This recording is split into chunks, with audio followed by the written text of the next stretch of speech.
સુરત વેસુની 300 કરોડની જમીનનો કૌભાંડી અમેરિકા ભાગે તે પહેલા ઇકોસેલ પોલીસે દબોચ્યો છે. બિલ્ડર પ્રતુલ પટેલની બેંગ્લોર એરપોર્ટ પરથી ધરપકડ કરવામાં આવી છે. ખેડૂતની જમીન પચાવી પાડવા બોગસ દસ્તાવેજ બનાવ્યા હતા. પોલીસ સૂત્ર પાસેથી પ્રાપ્ત વિગત અનુસાર કૌભાંડનો મુખ્ય આરોપી વિનુ માલવીયા અને તેનો પાર્ટનર પ્રતુલ પટેલ છે. બંને ભેગા મળી ખેડૂતોની જમીન હડપ કરવાના ષડયંત્રમાં સામેલ હતા. પોલીસ તપાસમાં બહાર આવ્યું કે આ આરોપીઓએ ખેડૂતોની જમીન પચાવી પાડવા માટે બોગસ દસ્તાવેજ તૈયાર કર્યા હતા અને બનાવટી કાગળના આધારે જમીન પોતાના નામે કરાવી લીધી હતી. સુરતના વેસુ વિસ્તારમાં આવેલા જમીનોની બજાર કિંમત 300 કરોડ રૂપિયાથી પણ વધુ હોવાનું અંદાજમાં આવે છે.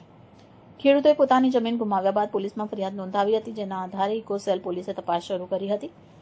ઇકોસેલના એસીપી જીએ સરવૈયાએ જણાવ્યું હતું કે અમને માહિતી મળી હતી કે આરોપી પ્રતુલ પટેલ દેશ છોડી અમેરિકા ભાગી જવાની યોજના બનાવી રહ્યો છે. અમે તાત્કાલિક કાર્યવાહી કરતા તેને બેંગ્લોર એરપોર્ટ પરથી પકડી લીધો. તે અમેરિકાનો નાગરિક હોવાનું ફરાર થવામાં સફળ થઈ શક્યો હોત. પોલીસે પ્રતુલ પટેલ પાસેથી બોગસ દસ્તાવેજ અને અન્ય કેટલાક મહત્વના પુરાવા પણ જપ્ત કર્યા છે. હાલમાં પોલીસ આ કેસમાં અન્ય સાથી આરોપીઓની શોધખોળ કરી રહી છે. આરોપી વિનુ માલવિયાની ધરપકડ માટે પણ ટીમ દોડાવવામાં આવી છે.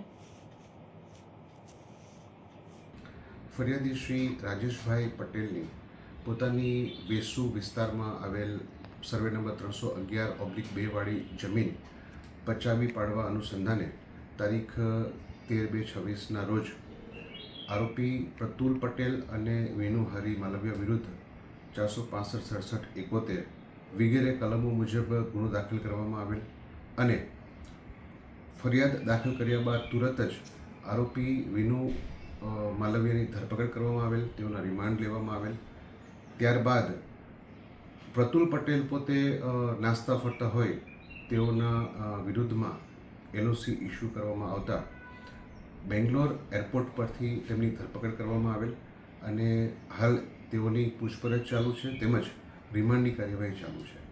બંને આરોપીઓએ પોતે એકબીજાના મેળાપીપણામાં ફરિયાદીશ્રીની જમીન જે છે એ ફોર્જ ડોક્યુમેન્ટનો ઉપયોગ કરી જમીન પચાવી પાડવા માટે ડોક્યુમેન્ટ્સ બનાવેલા હતા.